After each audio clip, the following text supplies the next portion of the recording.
From my journal today. I knew I was holding my voice back. I've known for years. Healers have told me, my astrology has reflected it back to me, and I could feel it in my body. My throat tightening up, my body tensing. Not big, just enough for me to notice. And still, I kept doing it anyway. I wouldn't even question it because I was still talking, I was still showing up. But there were moments where I would just not say it, or I'd say a softer version of it, or I decide it wasn't even worth going there. And honestly, I thought I was using wisdom. Like I could sense that they were not ready to hear what I had to say just yet.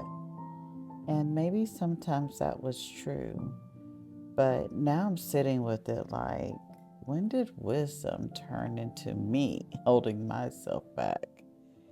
And there are moments where I feel it.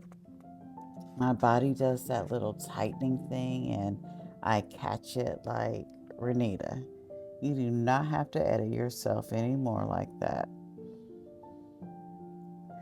Lately, I've been watching the way I move in certain spaces, how I listen, how I anticipate, how I sometimes adjust what I'm going to say even before I say it.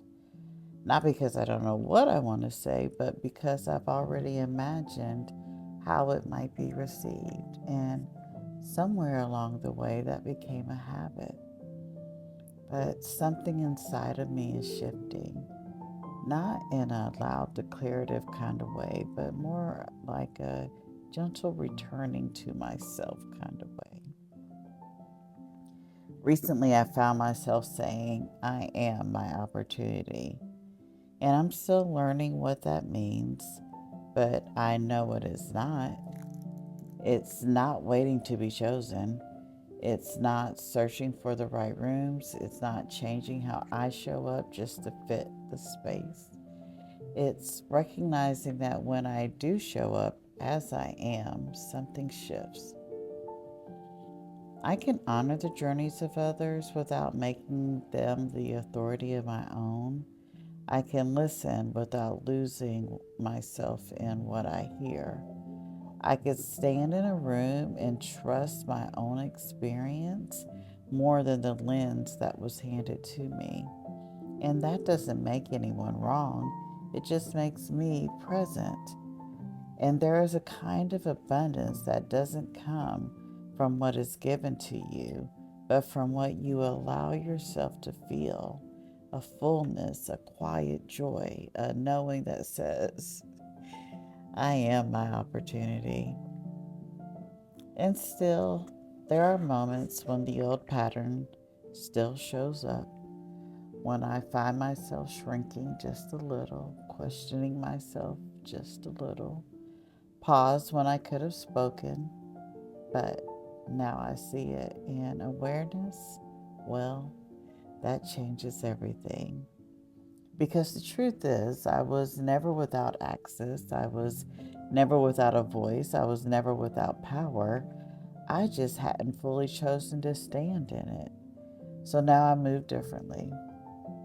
Not perfectly and not all at once, but definitely with intention. I go where I can remain open, and I speak where I can remain honest. And when I feel myself closing up or off, I listen to that too. I'm learning that I don't have to hold myself back in certain spaces. I don't have to say less than what I really mean. I don't have to decide ahead of time how something will be received. And I definitely don't have to shrink before I even speak. I just have to know what is true for me and speak from that place, stand in that truth. And this is the kind of knowing that does not ask for permission. This is the kind of knowing that has been carried by the women in my lineage who spoke when it mattered and stood in it. And I stand now in that same knowing.